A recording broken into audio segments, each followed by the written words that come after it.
감사로 하나님께 제사를 드리며 지존하신 이에게 내 서원을 갚으며 환난 날에 나를 부르라. 내가 너를 건지리니 내가 나를 영화롭게 하리로다. 아멘.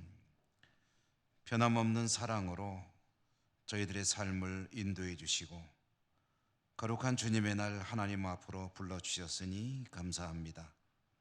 하나님의 놀라우신 은총을 저희들의 입술에 담아 경배와 찬양을 올려드리오니 오늘도 우리 예배를 연락해 주시옵소서.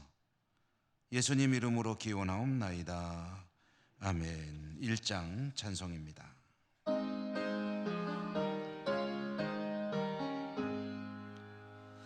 만복의 근원 하나님, 온 백성 찬송 드리고 저천사여 찬송하세. 찬송 성부 성자 성령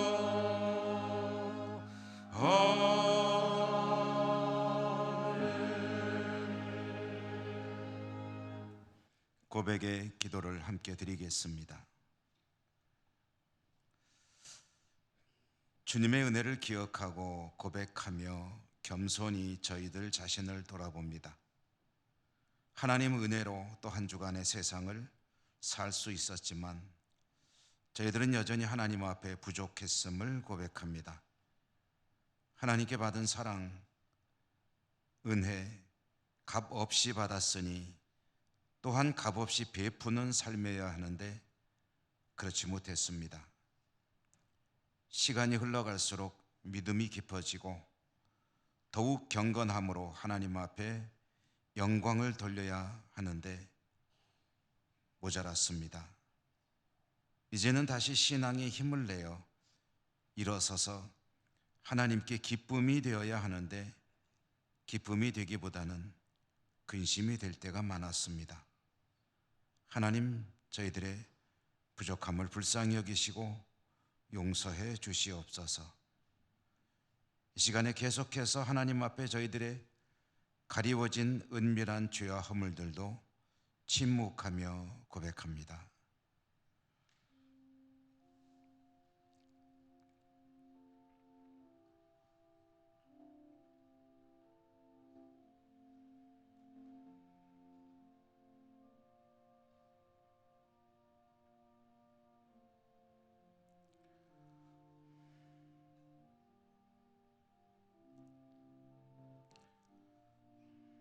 하나님의 사죄의 말씀입니다.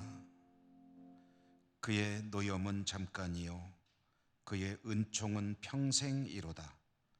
저녁에는 울음이 깃들일지라도 아침에는 기쁨이 오리로다. 아멘. 성시교독 교독문 51번입니다. 시편 118편의 말씀. 여호와께 감사하라. 그는 선하시며 그의 인자하심이 영원함이로다.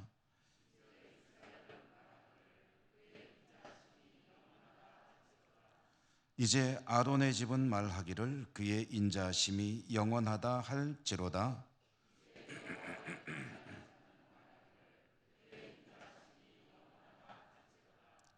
내가 고통 중에 여호와께 부르짖었더니 여호와께서 응답하시고 나를 넓은 곳에 세우셨도다.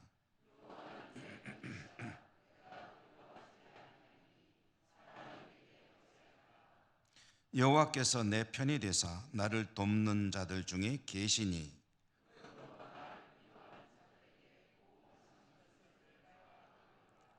여호와께 피하는 것이 사람을 신뢰하는 것보다 나으며 여호와께 피하는 것이 고관들을 신뢰하는 것보다 낫도다.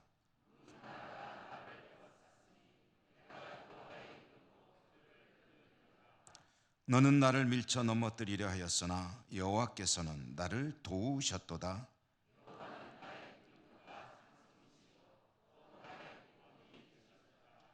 아멘. 사도신경 신앙 고백합니다. 나는 전능하신 아버지 하나님, 천지의 창조주를 믿습니다. 나는 그의 유일하신 아들 우리 주 예수 그리스도를 믿습니다. 그는 성령으로 잉태되어 동정녀 마리아에게서 나시고 본디오 빌라도에게 고난을 받아 십자가에 못 박혀 죽으시고 장사된 지 사흘 만에 죽은 자 가운데서 다시 살아나셨으며 하늘에 오르시어 전능하신 아버지 하나님 우편에 앉아 계시다가 거기로부터 살아있는 자와 죽은 자를 심판하러 오십니다. 나는 성령을 믿으며 거룩한 공교회와 성도의 교제와 죄를 용서받는 것과 몸의 부활과 영생을 믿습니다. 아멘. 299장 찬송가입니다.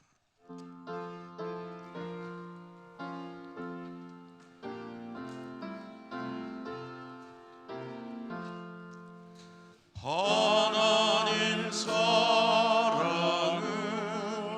온전한 참사랑 내 맘에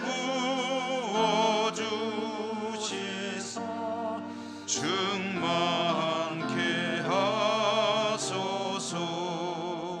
내 주님 참사랑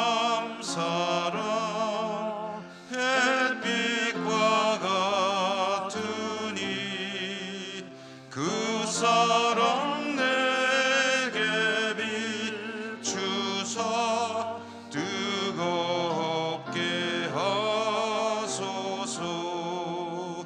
그 사랑 앞에는 풍파도 그치며 어두운 밤도 환하니 그 힘이 크도다.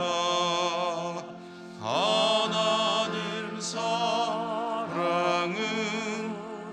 온전한 참사랑 내 맘과 영내 태우사 새 힘을 주소서.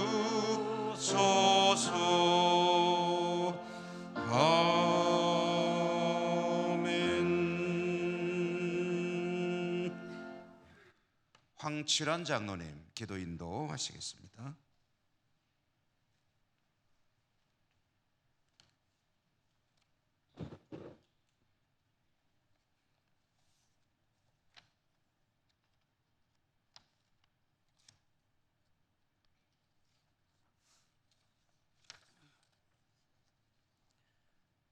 하나님 감사합니다. 오늘도 거룩하고 복된 주일 잘 섬기게 도와주시고 매일매일의 삶 속에서 은혜 주심을 감사드립니다. 세상의 많은 사람들이 하나님을 외면한 채 세상사의 즐거움으로 부질 없는 삶을 살아가고 있지만 하나님을 섬기고 하나님과 함께하는 이 시간을 가장 소중히 여기는 저희들은 오늘 또 말씀과 은혜를 사모하며 주님 곁으로 나왔습니다. 사랑의 주님, 정성으로 올려드리는 저희들의 예배를 기쁘게 받아주시옵소서. 코로나라는 사랑음해로 저희들의 약한 믿음을 연단시켜 주시고 미래에 닥칠지도 모르는 더 큰 재앙과 환난을 잘 감당할 수 있도록 회개하게 하시고 깨달음도 주시니 감사합니다. 지난날 믿음의 선진들이 지켜왔던 신앙의 모습들을 우리들도 본받아서 우리가 겪고 있는 이 시대의 난관과 품을 잘 극복하고 이겨나갈 수 있도록 은혜를 베풀어 주시옵소서. 이제 모든 것 회복시켜 주시고 일상으로 돌아오게 하셔서 하나님과 함께하는 복된 삶을 살아가게 도와주시옵소서. 하나님께서 사랑하는 우리 교회가 창립 112주년을 맞이하게 되었습니다. 전쟁과 가난 후 이어진 이 나라를 복음으로 변화시켜 오늘날 우리들이 이렇게 잘 살 수 있도록 인도해 주신 하나님 감사합니다. 우리 교회도 개교일에 이 지역 사회의 역사와 예언을 함께하면서 하나님 영광을 위해 빛과 소금의 역할을 다해왔습니다. 믿음의 선진들이 눈물과 기도로 이룩한 이 영광을 잘 받들고 계승시켜 어둠이 짙어가는 이 땅을 적과 꿀이 흐르는 축복의 땅으로 만들어 주시옵소서. 미래를 준비하는 우리 교회도 인재를 양성하며 교육에 힘쓰며 선교와 봉사를 통하여 이 지역사회를 잘 섬기고 선도해 나갈 수 있도록 도와주시옵소서. 기도하는 제단마다 간증과 하나님의 놀라운 은혜의 역사가 일어나게 하시고 예배와 말씀이 살아 숨쉬는 하나님의 교회가 되게 하여 주시옵소서.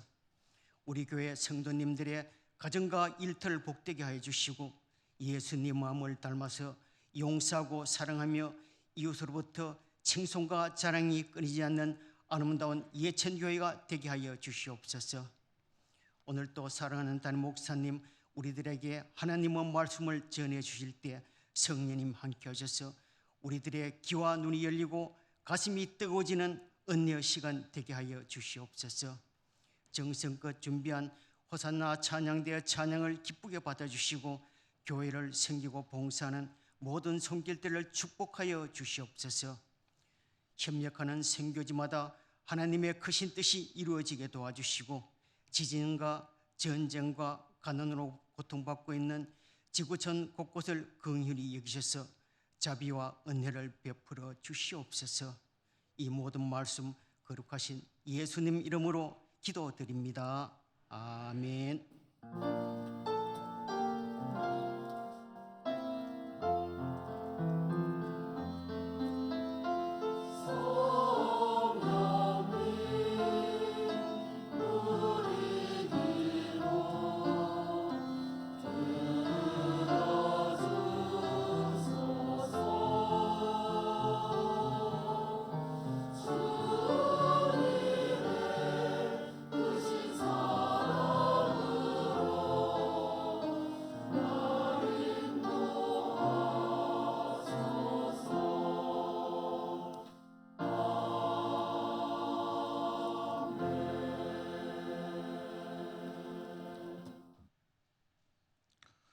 오늘 하나님께서 주시는 말씀을 봉독하겠습니다.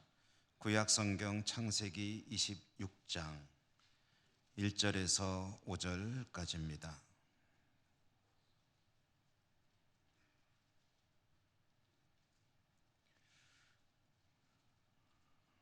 아브라함 때 첫 흉년이 들었더니 그 땅에 또 흉년이 들매 이삭이 그랄로 가서 블레셋 왕 아비멜렉에게 이르렀더니 여호와께서 이삭에게 나타나 이르시되 애굽으로 내려가지 말고 내가 내게 지시하는 땅에 거주하라. 이 땅에 거류하면 내가 너와 함께 있어 네게 복을 주고 내가 이 모든 땅을 너와 내 자손에게 주리라. 내가 내 아버지 아브라함에게 맹세한 것을 이루어 네 자손을 하늘의 별과 같이 번성하게 하며 이 모든 땅을 네 자손에게 주리니 네 자손으로 말미암아 천하 만민이 복을 받으리라. 이는 아브라함이 내 말을 순종하고 내 명령과 내 계명과 내 율례와 내 법도를 지켰음이라 하시니라. 아멘. 호산나 찬양대 하나님께 찬양 올려드립니다.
하나님을 예배하는 여러분 모두를 진심으로 축복합니다. 주님의 은혜와 평강이 항상 함께 하시기를 기원합니다. 오늘 은혜라는 제목으로 말씀을 잠시 나누겠습니다. 뉴스를 통해서 너무 많이 보고 있습니다만은 터키와 시리아 지역의 지진으로 전 세계가 아파하며 애도하며 또 기도하고 있습니다. 여러분 너무 많이 뉴스를 통해 소식을 접하셨겠죠. 여러분의 마음도 많이 아프신 가운데 있으리라 생각이 됩니다. 참 기가 막힌 뉴스들을 보았습니다. 시리아에서는 갓 태어나는 아기가 이제 출산 중에 무너진 거죠. 산모는 목숨을 잃었고 아기는 출산하고 의료진의 말로는 한 3시간 정도를 생존하고 버티고 있다가 구조가 되었다 하는 그런 소식을 보셨을 것입니다. 태어나자마자 엄마를 잃고 구조된 그 아기의 이름을 기적이라고 지었다 하는 뉴스도 보았습니다. 터키에서는 어린 동생과 함께 매몰이 되었는데 7살 먹은 소녀가 어린 동생을 보호하기 위해서 무너진 그 건물 잔해를 자기 몸으로 지탱하고 17시간을 버텼다 하는, 그러다가 구조가 되었다는 뉴스도 보았습니다. 너무나도 가슴 아픈 이야기들이 전해지고 있는데요. 우리 터키와 이 시리아 지역에 주님의 은혜가 풍성하게 임하셔서 피해 복구가 잘 이루어지고 또 구조되어야 할 분들이 잘 구조가 되고 슬프겠으나 그들의 삶이 속히 회복되기를 간절히 소망하는 그런 마음입니다. 이런 자연재해들을 겪을 때마다 우리들은 인간의 힘이라는 것이 얼마나 미약한 것인가 하는 것을 새삼 깨닫게 됩니다. 또한 그러므로 우리 인간이 오늘날 현재와 같이 이렇게 살아갈 수 있는 것, 그것은 참으로 하나님의 크신 놀라우신 은혜로다 하는 것도 또한 절감하게 되죠. 하나님께서 은혜를 베풀어 주시지 않으신다면 인간의 힘만으로는 생존이라는 것 자체도 너무나도 힘겨운 것이 아니겠느냐 하는 생각을 해보게 됩니다. 사실 현재 우리가 살고 있는 이 지구의 미래는 너무나도 위태위태합니다. 환경은 계속해서 파괴되고 있죠. 전쟁이 끊이지 않습니다.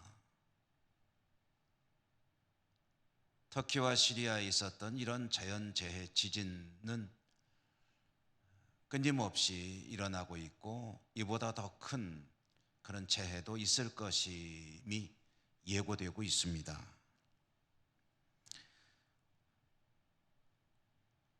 서로를 향해서 대량 살상을 기도하는 핵무기를 비롯한 무기들은 계속해서 개발되고 있고 더 많은 사람의 생명을 빼앗기 위한 기술들이 개발이 되고 있습니다. 앞으로 우리가 이 발을 딛고 살아가는 이 땅의 미래 과연 어떻게 될 것인지 생각하면 암담하기만 합니다. 그래서 선진국들, 과학에서 앞서가는 나라들은 이 지구 외에도 인간이 살 수 있는 별이 있는지를 오래전부터 탐색하고 있죠. 공상과학 영화에서나 나올 법한 이야기들이 실제로 지금 진행이 되고 있습니다. 그리고 최근에 그런 여러 가지 어떤 기사나 자료들을 접하게 되는데요. 최근에 아마 가장 이 과학 선진국들이 주목하고 있는 별 중에 하나는 화성인 것 같습니다. 화성이라는 태양계를 돌고 있는 또 하나의 별, 이 별에서 과연 인류가 살 수 있을 것인가 하는 것이 계속 연구가 되고 있고, 또 많은 장비들이 보내져서 탐사를 하고 있고, 탐사된, 그래서 분석된 자료들이 속속 지구로 전해지고, 그것이 일부가 공개가 돼서 저 같은 사람도 화성의 모습을 영상으로도 볼 수 있고, 화성에 대한 자료들을 또한 읽어볼 수 있는 그런 시대를 우리가 살고 있습니다.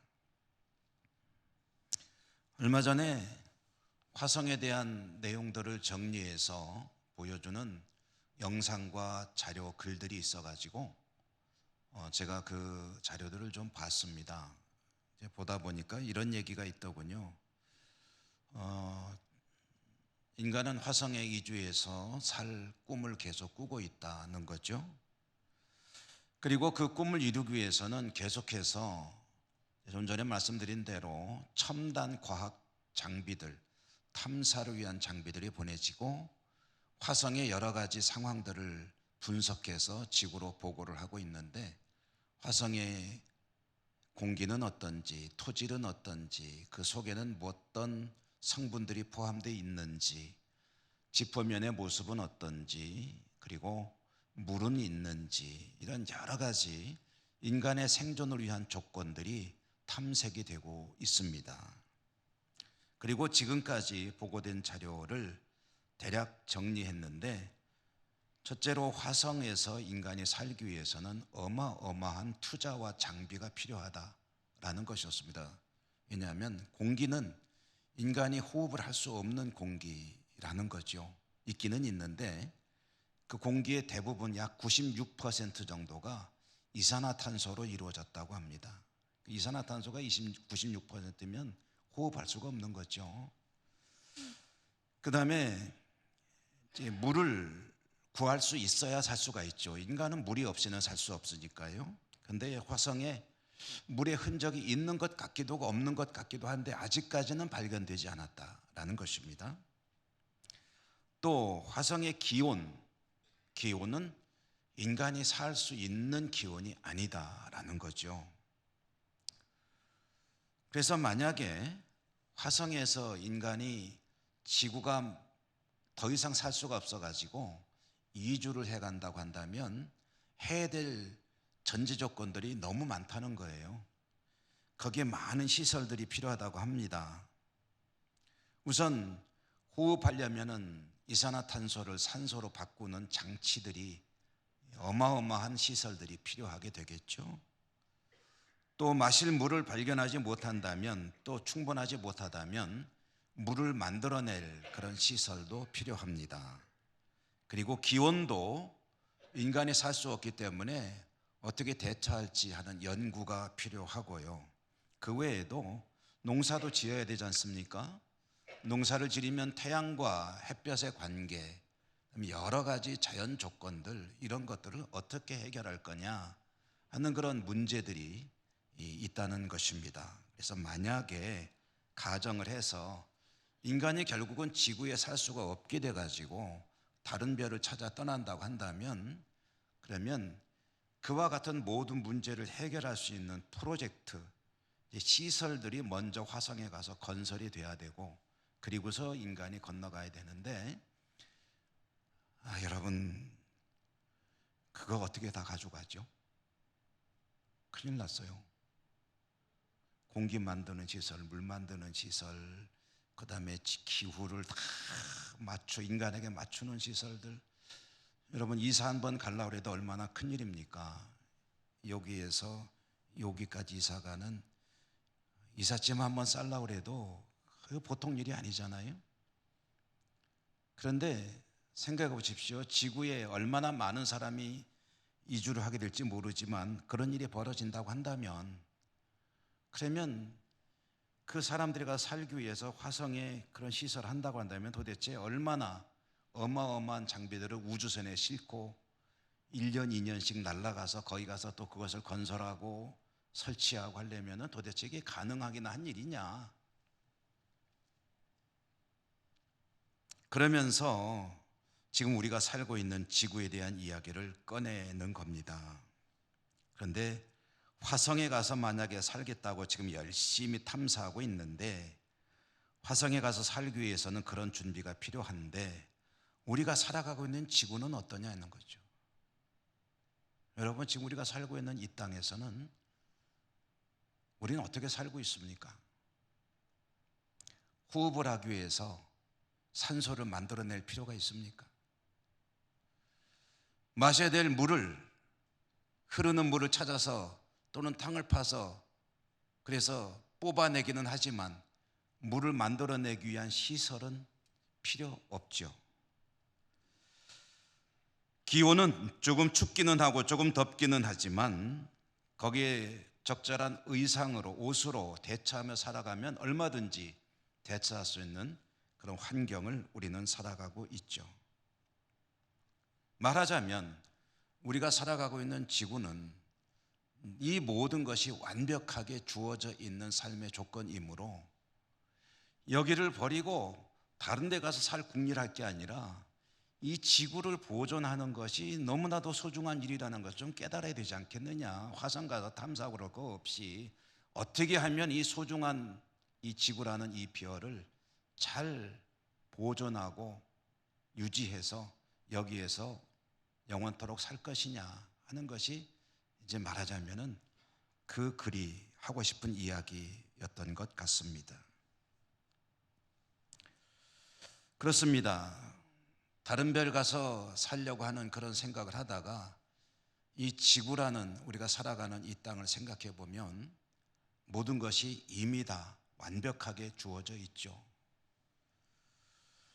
이 이야기를 우리들에게 믿음의 언어로 바꿔서 말해보라고 한다면 이것은 정말 완벽한 은혜를 우리가 누리고 살고 있다라는 이야기가 되게 됩니다. 하나님은 이 땅을 지으셨고 인간에게 살아갈 이 터전을 허락해 주셨습니다. 여기에서 인간은 공기가 필요해서 공기를 만들어내기 위한 무슨 노력을 할 필요가 없습니다. 물이 필요하기 때문에 물을 만들어낼 필요도 없습니다. 여러분, 물 만들어내려고 고민해 보신 적 있으세요? 오염이 돼서 걸러서 먹는 건 걱정했을지 모르겠지만 물이 없으니까 물을 어떻게든 만들어 봐야 되겠다 궁리한 적 없습니다. 이 땅이 또는 모든 생존을 위한 조건들이, 농사를 짓기 위한 햇볕이 존재하지 않기 때문에 어떻게든 만들어 보려는 시도를 해본 적, 생각조차 해본 적이 우리는 없습니다. 말하자면 인간은 생존을 위해서 필요한 그 어떤 것도 스스로 만들지 않고 무상으로 공급을 받았다라는 이야기입니다. 하나님께서 다 주셨습니다. 인간을 지으시는 하나님께서 인간을 만드시기 이전에 이 모든 것들을 완벽하게 만들어 놓으시고 거기에서 인간이 살게 하셨습니다. 인간은 자신의 어떤 노력도 없이 이 모든 것을 공짜로 공급받았습니다. 이 공짜로 공급받았다라는 말을 다른 말로 하면 그게 바로 은혜입니다. 은혜. 여러분, 저와 여러분은 생존 자체가 하나님의 은혜입니다. 하나님께서 공기를 공짜로 주셨기에 한 푼도 내지 않고 이 공기를 우리는 마음껏 들이마시고 있습니다. 물도 그렇습니다. 딛고 살아가는 땅도 그렇습니다. 햇볕도 그렇습니다. 농사를 짓는데 햇볕이 없이 어떻게 농사를 지을 수 있습니까? 햇볕 사용량 체크해가지고 돈 내고 쓰지 않지 않습니까? 여러분, 그래서 이런 엉뚱한 생각을 해봅니다. 만약에 하나님께서 이 모든 것들을 어떤 조건을 제시하면서 돈을 받으시거나 또는 어떤 대가를 거두어 가신다고 한다면, 아니 그러다가 어느 정도 문제가 발생하면 그때부터는 난 공급 못한다, 이제는 스톱이다 라고 말씀하신다면, 그렇다면 인간은 어떻게 살 수 있을까?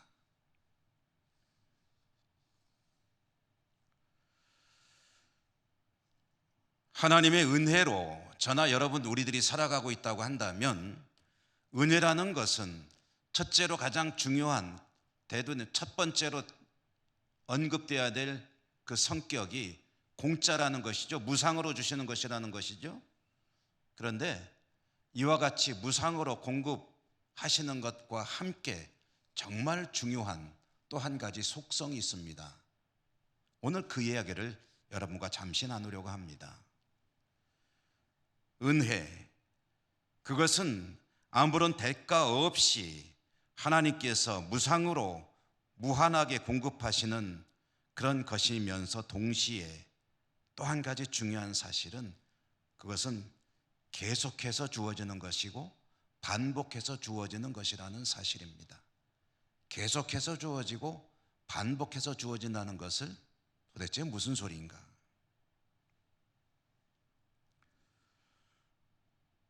오늘 말씀을 좀 보십시다.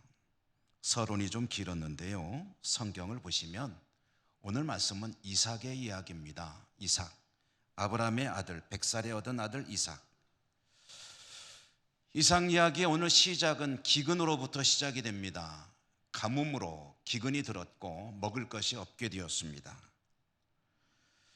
이삭의 아버지 아브라함 때에도 그런 기근이 있었죠. 그래서 아브라함이 그가 살던 그 땅에 기근이 들었을 때 택한 선택은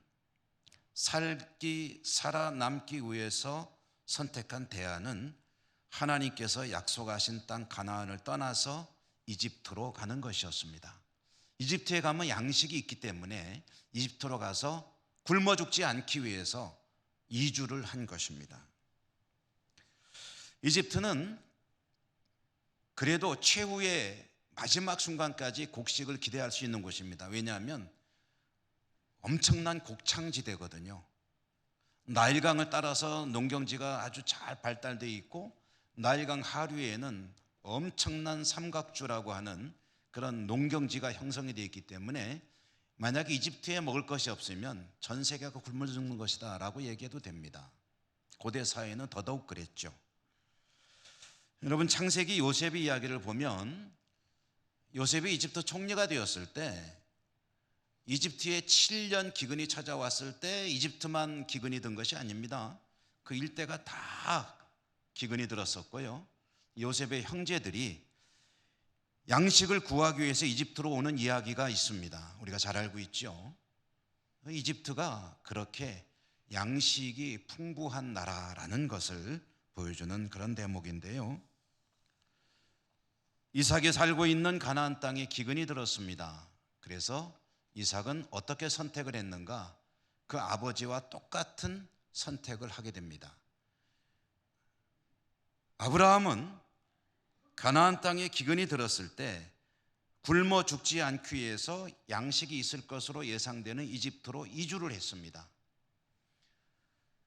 이주를 했다가 거기에서 큰 그런 환난을 겪게 됩니다. 그것은 아내를 빼앗기는 것이죠. 바로에게 아내를 빼앗겼습니다. 땅을 치고 통곡을 할 일이죠. 그런데 하나님께서 그때 나타나셔서 아내를 찾아주셨습니다. 그리고 아브라함은 오히려 거기에서 많은 재물을 얻어가지고 고향으로, 가나안으로 돌아오게 되는 이야기, 우리가 잘 알고 있죠. 그것은 아브라함에게는 일종의 실패였습니다. 기근이 오더라도 그는 하나님께서 머물러 하시는 그 땅에 머물러 있어야 했습니다. 그러면 아내를 빼앗기는 그런 말도 안 되는 일은 벌어지지 않았을 것입니다. 그러나 그가 하나님의 약속을 믿지 못하고 먹고 살아야 한다는 그런 절박함 속에서 간 것이긴 하지만 이집트를 향해 갔을 때 그에게는 참으로 황망스러운 황당한 일이 벌어지고 말았던 것이죠. 근데 이삭의 때, 그 아버지 아브라함의 아들 이삭의 때에 또 똑같은 일이 벌어집니다. 이삭이 살고 있는 가나안 땅에 기근이 든 것입니다. 이삭도 아버지처럼 선택을 합니다. 이집트로 가기 위해서 길을 떠났습니다. 그런데 아브라함 때와 이삭 때에 비슷한 것 같은데 다른 점이 있습니다. 그것은 하나님께서 개입하시는 모양새입니다. 아브라함은 이집트에 당도했을 때 하나님이 나타나셨습니다. 그러나 이삭은 이집트를 향해 갈 때에 나타나셨습니다. 미리 나타나신 거죠. 그래가지고 이삭에게 말씀하셨습니다. 이집트로 가지 마라. 여기에 그냥 머물러라. 그래서 가는 도중에 머무른 땅이 그랄이라고 하는 곳이었습니다. 이삭이 하나님의 말씀에 따라서 안 돼요, 이집트로 가야 돼요 라고 가지 않고 그랄에 머물렀을 때에 또 한 가지 사건이 똑같이 벌어지게 됩니다. 아브라함은 이집트로 갔을 때 아내가 너무나도 아름다운 여인이므로 이집트 사람들이 아내를 인하여 자신을 죽이고 뺏어갈까 봐 아내라고 하지 않고 누이 동생이라고 거짓말을 했던 그런 일이 있죠. 이삭도 그랬습니다. 부전자전. 아버지를 닮아서 그랬는지 그랄 땅에 갔을 때 아름다운 자기 아내가 아내를 빼앗기 위해서 그 동네 사람들이 자기에게 해코지할까 봐 아내를 아내라고 하지 않고 여동생이라고 했습니다. 또다시 아내를 빼앗기는 일이 반복될 수 있었을 그때에 하나님께서 이번에는 또한 역시 조금 미리 손을 써 주셨습니다. 그래서 이 그랄의 지배자인 아비멜렉에게 나타나셔서 건드리지 마라 라고 미리 압력을 넣어 주셨습니다. 그렇기 때문에 이삭은 아내를 빼앗기는 비극을 경험하지는 않았습니다. 여러분, 이 이야기가 전해주는 많은 교훈들이 있는데요, 오늘 제가 여러분과 함께 나누고 싶은 이야기는 이런 것입니다. 아버지가 범했던 그 실수를 아들은 왜 똑같이 답습하는 걸까요? 아버지가 그와 같이 처절한 실패를 경험했으면 아들은 좀 달랐으면 좋겠는데 왜 아들도 똑같은 길을 갖는 걸까요? 비록 기근으로 사는 것 자체가 불투명해졌다 할지라도 하나님께서 머물라 하신 약속의 땅에 머물지 않고 왜 그들은 이집트라는 하나님의 약속의 땅이 아닌 다른 곳으로 이주할 것을 선택했을까요? 그들은 왜 자신의 아내를 지키지 못할 것이라고 예상하고 자신이 죽음을 당할 거라고 두려움 속에서 아내를 아내라고 하지 않고 누이 동생이라고 하는 똑같은 그런 어처구니 없는 짓을 저지른 것일까요? 이렇게 보면 인간의 실수는, 인간의 과오는 계속해서 반복이 되는구나 하는 것을 이 이야기를 통해서 우리는 또다시 보게 되는 거죠. 인간은 아버지와 아들의 이야기뿐 아니라 개인의 이야기를 보더라도 사실은 별로 다르지 않습니다. 죄송합니다. 저도 여러분도 얼마나 연약합니까? 우리는 하나님 앞에 얼마나 실수를 자주 하고 있습니까? 또 반복하고 있습니까? 어떤 잘못을, 어떤 죄를 저질렀다 할지라도, 그래서 하나님 앞에 죄송스러운 마음으로 회개 기도를 드리시라도, 그래서 그 이후로는 절대로 그런 실수를 과오로 반복하지 않습니까? 그렇지 않잖아요. 언젠가 또다시 그와 같은 과오를, 실수를 반복하게 되고, 그래서 하나님 앞에 죄송스러운 그런 마음으로 서게 되지 않습니까? 우리가 예배 때마다 고백의 기도를 드리는데 똑같은 고백의 기도를 왜 매주 드려야 하지요? 왜 하나님 앞에 고백의 기도를 드릴 때마다 우리의 마음은 하나님 죄송합니다, 하나님 송구합니다, 하나님 저는 부족합니다, 용서해 주십시오 라고 이런 기도를 드려야 하는 거지요? 그만큼 우리는 연약하기 때문 아닙니까? 우리는 하나님 앞에 너무나도 많은 실수를, 너무나도 많은 과오들을 반복해서 범하고 있지 않습니까? 만약에 하나님께서 그런 것들을 문제 삼으시고 그러므로 하나님께서 베푸시는 은혜를 이제는 더 이상 내가 너에게 은혜를 베풀 이유를 모르겠다, 그러고 싶은 마음이 없다 라고 하고 중단하신다면, 인간의 반복되는 연약함 때문에 하나님께서 진노하시고 분노하셔서 이제는 더 이상 은혜를 공급하지 않겠다, 나는 너하고 상관없다 라고 시선을 거두신다면, 여러분, 오늘날까지 인류가 존재할 수 있을까요?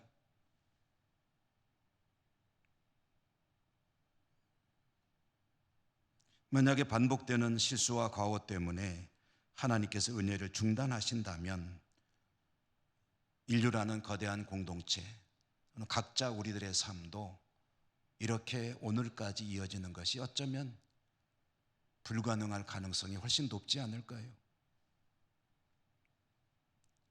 그런데 우리는 오늘도 이렇게 잘 살고 있습니다. 하나님을 예배하는 믿음을 지켜나가고 있습니다. 하나님을 예배하는 이 자리에 앉아 있습니다. 우리의 생업의 현장은 여러 가지 어려운 문제에 직면해 있긴 하지만 그래도 그렇게 꾸려나가지고 있습니다. 우리의 육신은 때로는 아프기도 하고 여러 가지 질병에 시달리기는 하지만 그러나 하루하루 생명을 이어가고 있습니다. 어떻게 그럴 수 있습니까? 그만한 자격이 있기 때문에 그렇습니까? 그만한 능력이 있기 때문에 그렇습니까? 자격도 없고 은혜를 공급받을 이유도 없지만 하나님께서 끊임없이 은혜를 베풀어 주시고 긍휼과 자비를 베풀어 주시기 때문에 우리는 지금도 살고 있고 앞으로도 살아가게 될 줄로 믿습니다. 하나님 앞에 부족함이 없기 때문이 아닙니다. 많이 부족합니다. 그러나 하나님께서 용서해 주십니다. 못 본 척 해 주십니다. 잊어 주십니다. 그리고 아주 조금이라도 조금 괜찮은 부분이 있으면 그것을 아주 크게 확대해서 보아 주십니다. 그것 때문에 은혜를 베풀어 주십니다. 지켜주시고 복을 내려 주십니다. 그것을 하나님은 찾아내십니다. 제가 이 말씀을 묵상하다가 문득 떠오르는 그런 소설이 하나 있었습니다. 단편 소설이죠. 우리나라 근대 문학의 아주 거장이라고 할 수 있겠죠. 김동인 선생의 단편 소설 중에 발가락에 닮았다라는 소설이 있습니다. 학창 시절에 여러분 많이 읽어보셨을 거예요. 발가락이 닮았다라는 소설의 이야기는 이런 것이죠. 한 의사가 자기 친구 이야기를 전해주는 형식으로 이 발가락이 닮았다라는 소설은 쓰여지고 있습니다. 이 의사에게 이야기의 주인공인 친구가 하나 있습니다. 이 친구는 젊어서 몹시 방탕하게 살았습니다. 그래서 어떤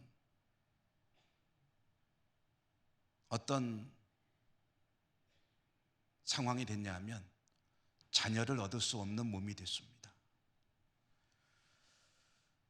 그러면은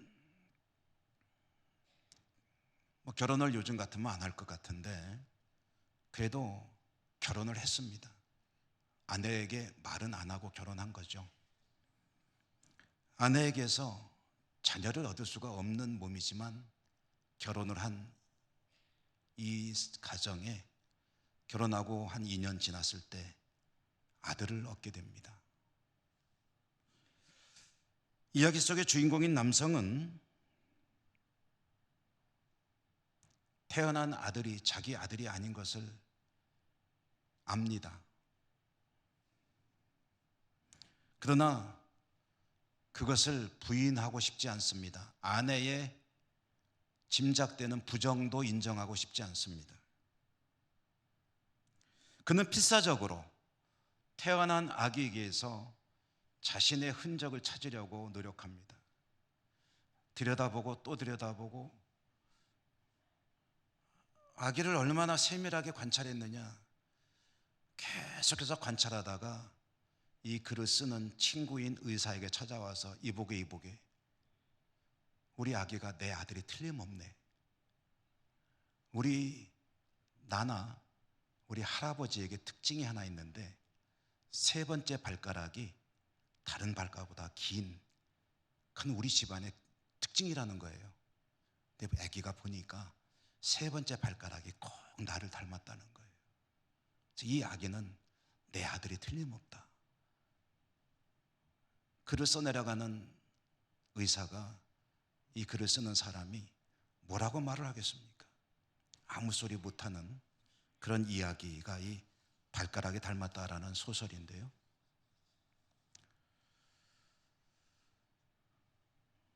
이삭은 아버지의 과오를 그대로 답습했습니다.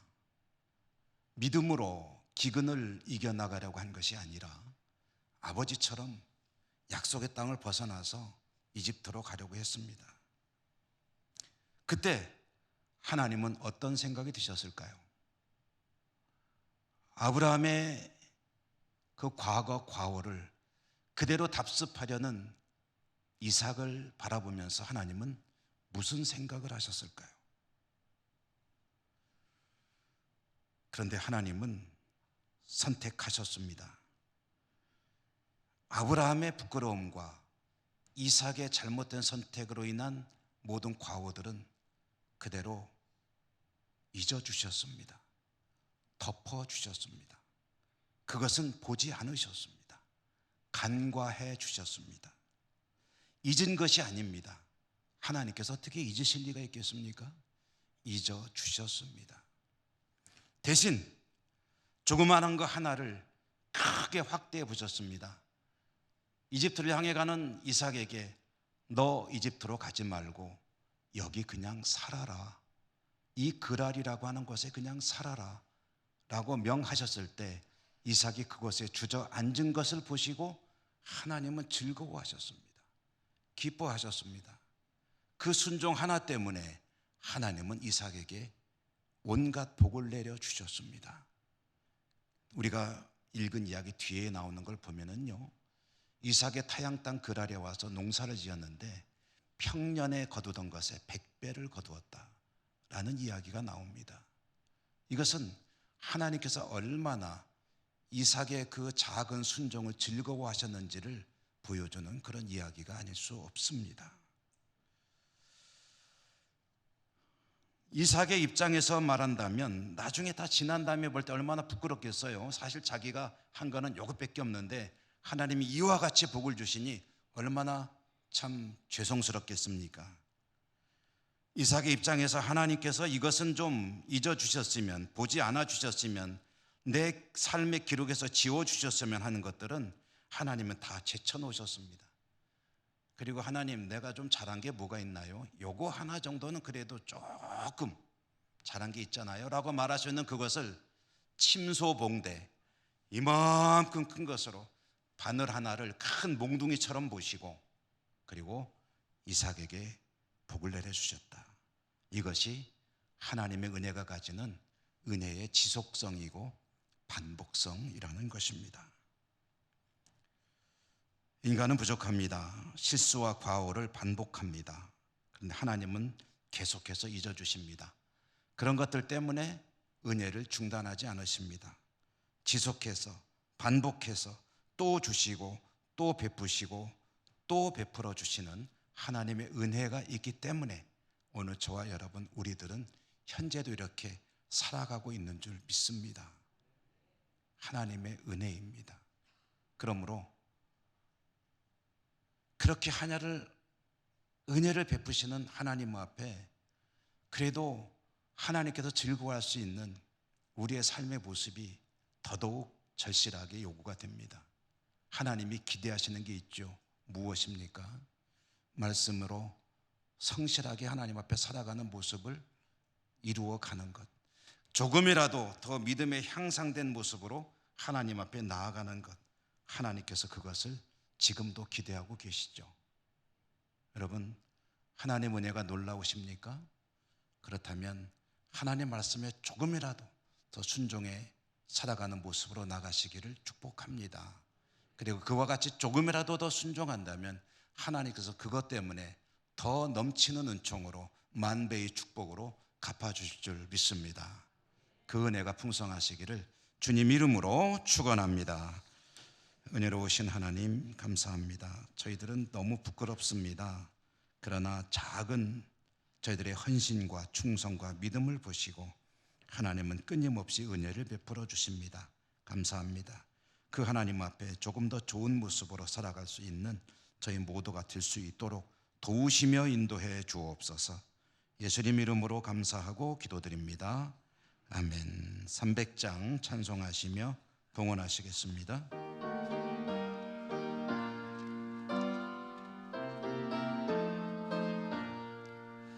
내 맘이 낙심되며 근심에 눌릴 때 주께서 내게 오사 위로해 주시네. 가는 길 캄캄하고 괴로움 많으나 주께서 함께하며 내 짐을 지시네. 그 은혜가 내게 족하네. 그 은혜가 족하네. 이 괴로운 세상 지날 때 그 은혜가 족하네. 희망이 사라지고 진군할 버릴 때 주 내게 속삭이며 새 희망 주시네. 싸움이 맹렬하여 두려워 떨 때에 승리의 왕이 되신 주 음성 들리네. 그 은혜가 내게 족하네. 그 은혜가 족하네. 이 괴로운 세상 지날 때 그 은혜가 족하네. 번민이 가득 차고 눈물이 흐를 때 주 나의 곁에 오사 위로해 주시네. 환난이 닥쳐와서 어려움 당할 때 주님의 능력이 원수를 이기네. 그 은혜가 내게 족하네. 그 은혜가 족하네. 이 괴로운 세상 지날 때 그 은혜가 족하네.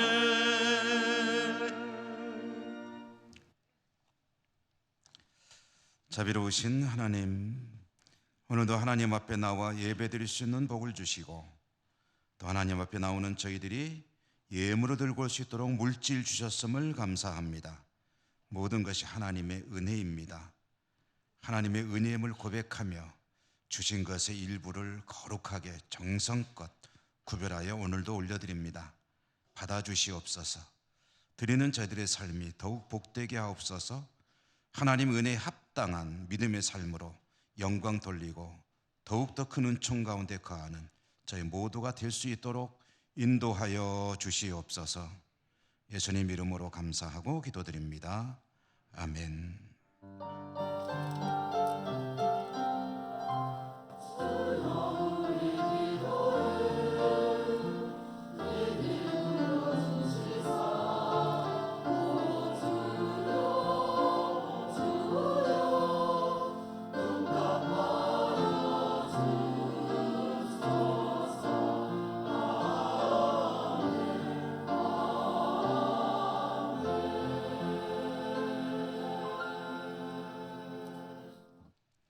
교회 소식 전해드립니다.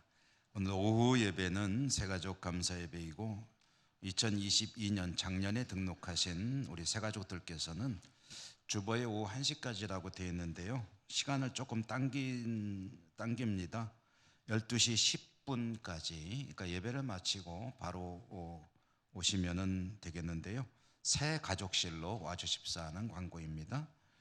그리고 월삭 기도에 잘 마쳤고요. 2부 예배 후에 원래회 광고 보시고 23 남선교회 1245 여전도에는 회원들께서 해당되시는 곳으로 찾아가셔서 회에 참석하시기 바랍니다. 임시당에 오늘 오후 찬양 예배 후에 잠시 모이겠습니다.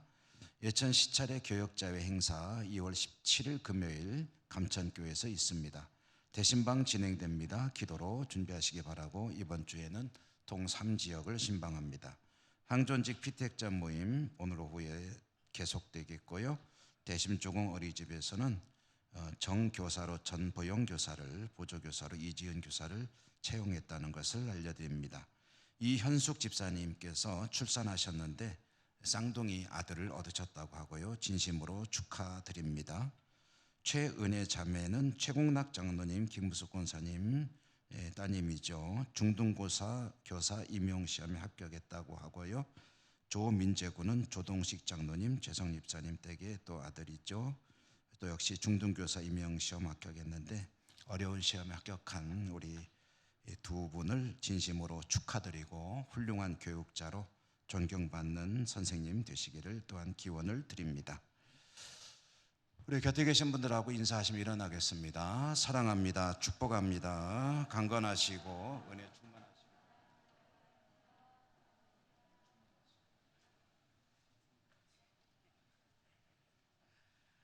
주기도송과 축도로 예배를 마치겠습니다.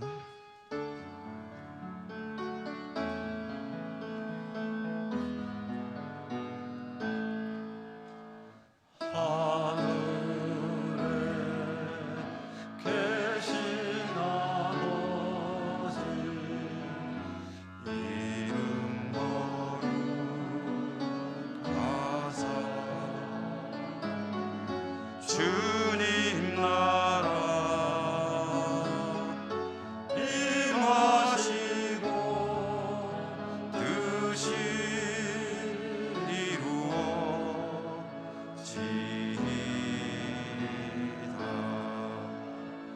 일용할 양식 주시고 우리들의 큰 죄 다 용서하옵시고 또 시험에 들게 하시고 악에서 구원하소서. 내게 주의 나라 주의 권세 주의 영광 영원히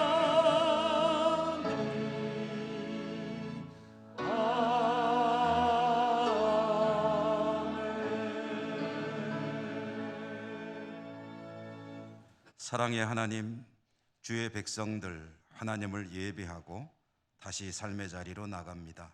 늘 동행해 주시고 지켜주시고 은혜 풍성히 내려 주옵소서. 각지 흩어져 살아가는 우리 사랑하는 가족들의 삶의 현장마다에도 하나님 복 내려 주시고 저들의 삶을 지켜 주시옵소서. 예수님 이름으로 감사하고 기도 올리옵나이다. 아멘. 주 예수 그리스도의 은혜와 하나님 사랑과 성령님 교통하심이 주의 백성들 머리 위에와 저들의 모든 소망과 살아가는 삶의 현장 위에 항상 함께 하시옵기를 축원하옵나이다. 아멘.